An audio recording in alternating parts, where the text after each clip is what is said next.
마가복음 12장 1절부터 12절 말씀입니다. 예수께서 그들에게 비유로 말씀하기 시작하셨다.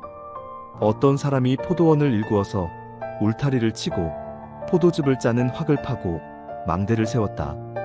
그리고 그것을 농부들에게 새로 주고 멀리 떠났다. 때가 되어서 주인은 농부들에게서 포도원 소출의 얼마를 받으려고 한 종을 농부들에게 보냈다. 그런데 그들은 그 종을 잡아서 때리고 빈손으로 돌려보냈다. 주인이 다시 다른 종을 농부들에게 보냈다. 그랬더니 그들은 그 종의 머리를 때리고 그를 능욕하였다. 주인이 또 다른 종을 농부들에게 보냈더니 그들은 그 종을 죽였다. 그래서 또 다른 종을 많이 보냈는데 덜어는 때리고 덜어는 죽였다. 이제 그 주인에게는 단 한 사람, 곧 사랑하는 아들이 남아 있었다. 마지막으로 그 아들을 그들에게 보내며 말하기를 그들이 내 아들이야 존중하겠지 하였다. 그러나 그 농부들은 서로 말하였다. 이 사람은 상속자다. 그를 죽여버리자. 그러면 유산은 우리의 차지가 될 것이다. 그러면서 그들은 그를 잡아서 죽이고 포도원 바깥에다가 내던졌다. 그러니 포도원 주인이 어떻게 하겠느냐? 그는 와서 농부들을 죽이고 포도원을 다른 사람들에게 줄 것이다. 너희는 성경에서 이런 말씀도 읽어보지 못하였느냐? 집을 짓는 사람이 버린 돌이 집 모퉁이의 머릿돌이 되었다. 이것은 주님께서 하신 일이요. 우리 눈에는 놀랍게 보인다. 그들은 이 비유가 자기들을 겨냥하여 하신 말씀인 줄 알아차리고 예수를 잡으려고 하였다. 그러나 그들은 무리를 두려워하여 예수를 그대로 두고 떠나갔다. 네, 샬롬. 오늘도 말씀 앞에 나오신 여러분을 축복합니다. 네, 오늘부터 고난 주간이 시작되었습니다. 말씀을 통해 이번 한 주간 더욱 예수 그리스도의 고난을 묵상하고 또 그 고난에 참여하는 우리가 되기를 소망합니다. 오늘 본문 말씀은 십자가의 죽음을 앞두고 예수님께서 유대인들을 향해 비유로 말씀하시는 장면입니다. 먼저 오늘의 이 말씀 우리가 좀 흐름을 타기 위해서는 11장의 내용을 살펴보는 것이 중요합니다. 11장을 보면 예수님께서 나귀를 타고 예루살렘에 입성하시는 모습이 기록되어 있습니다. 이때 정말 많은 사람들이 호산나 외치며 예수님의 이 입성을 환영하죠. 그리고 나서 예루살렘 성전에 들어가셔서 어떠한 일을 행하십니까? 성전 안에 매매하는 자들을 내쫓으시고 돈 바꾸는 자들과 또 비둘기 파는 자들의 이 상과 의자를 다 엎어버리십니다. 성전을 더럽히고 있던 상인들을 향해 성전은 만민이 기도하는 집임을 선포하시죠. 그런데 이때 대제사장들과 서기관들의 반응이 나옵니다. 그것이 11장 18절입니다.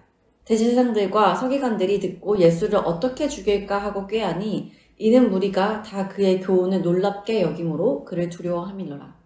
대제사장들과 서기관들, 소위 이스라엘의 지도자라고 하는 유대인들은 예수님의 어떤 사역 안에서 하나님의 뜻을 발견하지 못한 자들이었습니다. 그래서 예루살렘에 입성하신 예수님이 어떠한 마음으로 입성하셨는지, 또 예수님께서 어떠한 마음으로 이 성전을 청소하셨는지, 또 왜 이 성전이 만민이 기도하는 집이라고 하셨는지를 전혀 알지 못했죠. 그저 자신들보다 하나님의 뜻을 행하는 것, 또 많은 기적으로 병을 고치시고, 그래서 많은 이스라엘 백성들이 예수님을 주목하고 있는 것에 시기하던 자들이었습니다. 지금 이 사건 역시 예수님께서 대제사장들보다 성전에서 더 큰 권위를 가지고 있다는 것을 보여주신 사건이기에 예수님께서 옳은 일을 행하셨음에도 불구하고 이들은 이러한 예수님의 모습을 보고 어떻게 죽일까를 꾀합니다. 그리고 나서 11장 28절에 가면 이들이 예수님 앞으로 나와서 이렇게 질문합니다. 이르되 무슨 권위로 이런 일을 하느냐? 누가 이런 일을 할 권위를 주었느냐? 즉 이들은 예수님께 너의 권세가 무엇이냐? 너의 권세의 근원이 누구냐? 라고 질문하고 있는 것이죠. 이들의 질문에서 우리가 느낄 수 있듯 이들은 예수님의 권세의 근원이 하나님께 있음을 인정하고 있지 않다는 것을 알 수 있습니다. 사실은 예수님의 그 모든 사역들이 하나님의 뜻으로부터 온 것임을 알고 옳은 일임도 알았지만 이들은 그러한 것보다 예수님께서 자신들의 자리를 위협하는 것, 자신들의 기득권을 위협하는 것, 또 예수님께서 자신들 안에 있는 위선과 거짓, 탐욕과 능력 없음을 드러내시는 것이 불편했던 것입니다. 그렇게 이들에게 예수님은 하나님의 아들이 아니어야만 했습니다. 예수님이 행하시는 일들이 하나님의 뜻과는 무관한 일이어야만 했다는 것입니다. 이러한 맥락에서 12장의 내용이 시작됩니다. 예수님께서 자신을 대적하는 이 이스라엘의 지도자들을 향해 포도원과 농부 비유로 이들의 질문에 대한 답을 이어가십니다. 예수님의 비유 안에는 포도원 주인, 포도원, 농부, 아들이 등장하죠. 포도원 주인은 하나님, 포도원은 이스라엘, 농부들은 이스라엘의 지도자들, 아들은 예수님을 상징합니다. 말씀을 보니 1절, 한 사람이 포도원을 만들었다고 합니다. 하나님께서 이스라엘 민족을 만드신 것이죠. 그리고 나서 산 울타리로 두르고 집자는 틀을 만들고 망대를 지어서 농부에게 주었다고 기록하고 있습니다. 이 산 울타리를 두르고 집자는 틀을 만들고 망대를 지었다는 것은 이 포도원의 주인이 얼만큼 이 포도원에 대한 애정을 가지고 있는지를 나타납니다. 그런 애정을 가지고 이 포도원을 돌보고 있었다는 것이죠. 이렇게 애정을 담아 가꾼 포도원을 소장농, 즉 농부들에게 맡기고 이 주인은 타국에 나아가게 됩니다. 그리고 얼마 후 이 주인이 타국에서 농부들에게 이 포도원에 대한 소출을 받기 위해서 종을 보냅니다. 그런데 3절, 이 농부들이 이 포도원 주인의 종을 어떻게 대합니까? 잡아 심히 때리고 아무런 소출도 주지 않고 그냥 돌려보냅니다. 이에 또다시 포도원 주인이 종을 보내지만 그의 머리에 상처를 내고 능욕을 합니다. 세 번째로 포도원 주인이 또 다른 종을 보냈을 때는 그 종을 죽여버리기까지 하죠. 이후에도 많은 종들을 더 보내지만 덜어는 때리고 덜어는 죽였다고 말씀하고 있습니다. 여러분, 지금 농부들의 상태가 어떻습니까? 이 포도원은 원래 그 주인의 것인데 주인이 그 타국에 나가고 자신들에게 맡겨진 이 포도원이 마치 자신들의 것인 양 주인 행사를 하고 있죠. 그 주인에게 마땅히 주어야 할 소출도 보내지 않고 그 주인의 종들을 때리고 죽이는 그런 무례한 일을 행하고 있습니다. 이러한 농부들의 마음이 6절과 7절에 잘 나타나 있습니다. 이 농부들이 계속해서 종들을 죽이자 포도원 주인은 최후의 방법을 사용합니다. 바로 자신이 사랑하는 아들을 보내기로 한 것입니다. 종들과 달리 포도원 주인의 아들은 농부들이 그래도 함부로 하지 못하고 대접할 것이라는 기대가 있었습니다. 그러나 이 포도원 주인의 아들을 보고 농부들이 어떠한 대화를 합니까? 이는 상속자니 자 죽이자. 그러면 그 유산이 우리 것이 되리라 하고 그 아들을 죽이면 완전히 그 포도원이 자신들의 것이 될 것이라고 생각한 것입니다. 그래서 그 아들을 죽여 포도원 밖에 내던져 버립니다. 여러분, 이 비유는 구약시대에 하나님께서 이스라엘 백성들에게 선지자들을 보내신 일들을 생각나게 합니다. 이스라엘 백성들의 아버지로 그 이스라엘 백성들에게 선지자들을 보내었지만 이스라엘의 지도자들은 그 선지자들을 핍박하고 죽여버렸죠. 그리고 지금 유대인들 역시 하나님께서 최후의 방법으로 보내신 하나님의 아들인 예수 그리스도를 죽이려고 한다는 것입니다.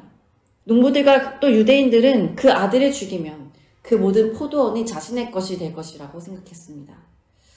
이스라엘 민족 위에 자신들이 영원히 군림할 줄 알았다는 것입니다. 그러나 9절, 포도원 주인이 그 아들의 죽임까지 넘어가지 않습니다. 그 악하고 교만하며 탐욕스러운 농부들을 진멸하고 그 포도원을 다른 사람에게 주어버립니다. 이 비유를 듣고 12절 대제사장들과 서기관들이 자신들을 가리켜 말씀하신 줄을 깨닫습니다. 자신들이 그 불의한 농부임을 깨닫게 된 것입니다. 그러면 회개가 이어져야 하는데 그 찔림으로 예수님을 잡고자 합니다. 자신들의 잘못은 알지만 뉘우치고 싶지는 않다는 것이죠. 가끔 드라마를 보면 악한 사람들이 자신들의 계획을 알고 있는 사람을 만났을 때 자신들의 계획이 들통날까봐 그 사람을 죽이고자 하지 않습니까?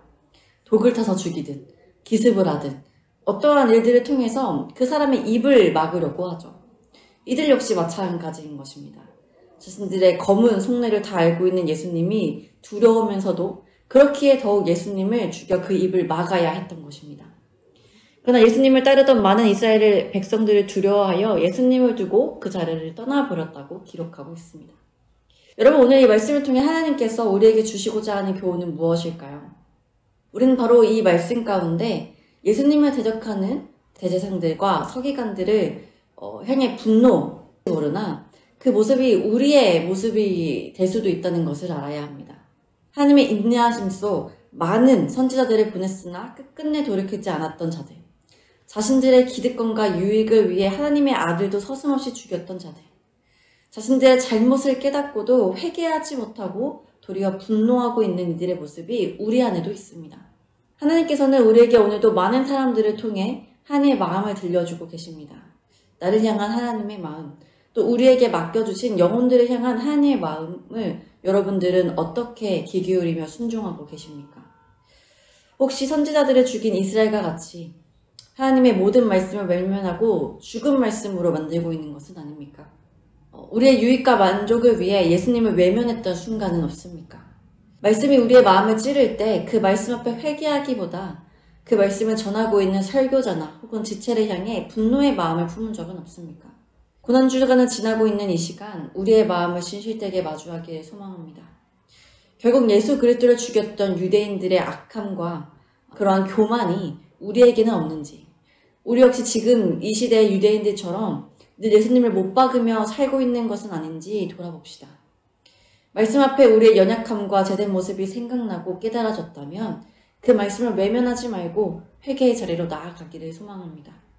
그래야 이제는 예수님을 못 박는 자리에 서 있는 자들이 아니라 예수님을 진정 따르는 자들, 예수님의 고난에 함께 참여하는 자들, 예수님과 함께 하나님의 뜻을 이루는 자들이 되기를 간절히 소망합니다.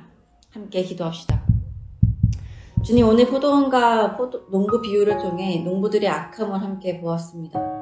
그 주인의 종들은 물론 끝내 그 아들까지 죽이는 이들의 악함에 분노가 일어납니다. 또 이 비유와 같이 실제 선지자들을 죽이고 예수 그리스도까지 죽이려 하는 이스라엘의 지도자들의 모습을 보니 이들을 향한 하나님의 심판이 너무나도 당연하다는 생각이 듭니다. 그러나 주님, 우리가 아무 거리낌 없이 이들을 정죄할 수 있습니까? 아무 거리낌 없이 우리가 하나님의 편에 서 있노라고 고백할 수 있습니까? 주님, 우리 안에도 이들이 품은 악함과 위선, 탐욕이 있음을 회개합니다. 날마다 말씀을 외면하고 예수 그리스도를 못 박았던 우리의 죄를 회개합니다. 죄를 깨닫고도 돌이키지 않았던 우리의 완악함을 회개합니다. 회개하지 않고도 도리어 우리는 이런 악한 자들과는 다르다고 자신있게 우리 스스로를 하나님의 자녀라 일컬었던 우리의 뻔뻔함을 회개합니다. 주님, 이번 고난주간을 지나며 우리가 진정 우리의 죄를 직시하고 회개하며 예수 그리스도의 편에 서 있는 자들 되게 하여 주옵소서. 그리하여 우리의 감정과 유익에 따라 사는 자들이 아닌 우리의 모든 탐심을 십자가에 못 박으며 주님이 가셨던 그 고난의 길에 참여하는 자들 되기를 소망합니다. 오늘 말씀으로 하루 시작한 주의 청년들의 삶에 죄가 기억나고 회개하는 은혜를 부어주시기를 소망하며 또한 그 삶에 예수 그리스도를 주로 영접하고 환영하는 겸손의 마음을 부어주시기를 소망하며 귀하신 이름 예수 그리스도 이름으로 기도드립니다.